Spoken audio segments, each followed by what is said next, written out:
Well, President Trump has some explaining to do. Why the hell is he getting cozy with Bill Gates? And why the hell is he backing an mRNA vaccine and surveillance project at the White House? A lot to unpack here. So first, on the Bill Gates piece of this story, Gates, easily one of the most evil men on the face of the planet, recently traveled to Mar-a-Lago and had a meeting with Donald Trump. They had a 3-hour dinner, according to Gates, where he says they discussed, quote, global health.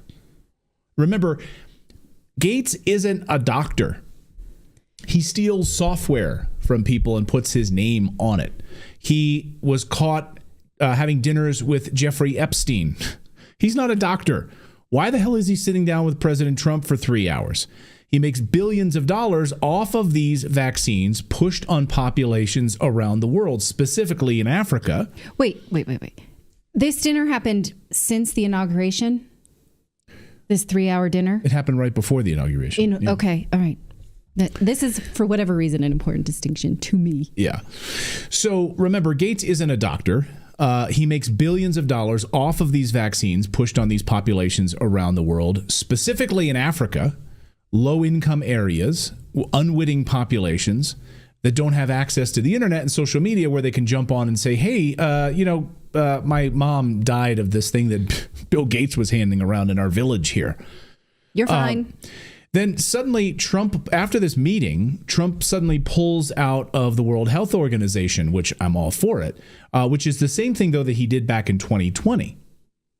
Back then, though, Trump then turned around and gave billions of dollars to Gates through his Gavi Foundation, GAVI, which is Gates Vaccine Alliance, which pushes vaccines in low-income countries, again, all over the continent of Africa. So then today we learned that 2 of RFK Jr.'s picks to head up his vaccine safety board were kicked out. Who kicked them out? RFK Jr. had picked 2 individuals to be a part of his vaccine safety board under the Department of Health and Human Services, which he will invariably head up, it seems. But now they're kicked out. So RFK Jr. chose Stephanie Spear and Aaron Siri to sit on Kennedy's vaccine safety board. They are renowned for their unwavering commitment to revealing the truth about vaccine side effects, particularly the childhood vaccine schedule. So after this meeting with Gates, suddenly the Trump transition team has sidelined these 2 key figures, which focuses on spreading vaccine truth and transparency.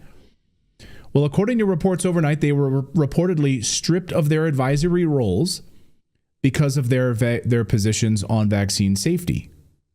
Okay, I have a lot of questions here. This comes right after Bill Gates met with Trump. We need answers on this. What did Gates promise Trump, if anything? Why do these people get pushed off the board of advisories?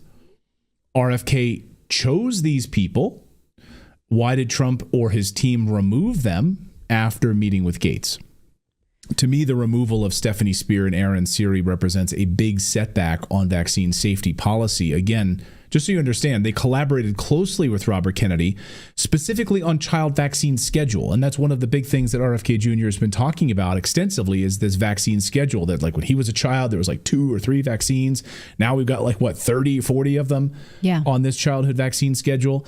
And of course, the adverse effects of certain vaccines and COVID vaccines and all of this. So he was working with these individuals. Why did they get yanked off these advisory board role? I don't know. Right. And think of how many people voted for Trump because of the alignment with RFK Jr. You cannot betray the power that was promised to this person at this point. It would be huge in the very first week. People are wondering, where is he? We did see images of him at the Maha Ball post inauguration. Well, he was at the inauguration. He sat right behind Trump. Right. He was sat right behind Lauren Sanchez's boobs and Zuckerberg. Did he? You know exactly. I knew exactly where the open boobs were. That's your beacon point for who sat where.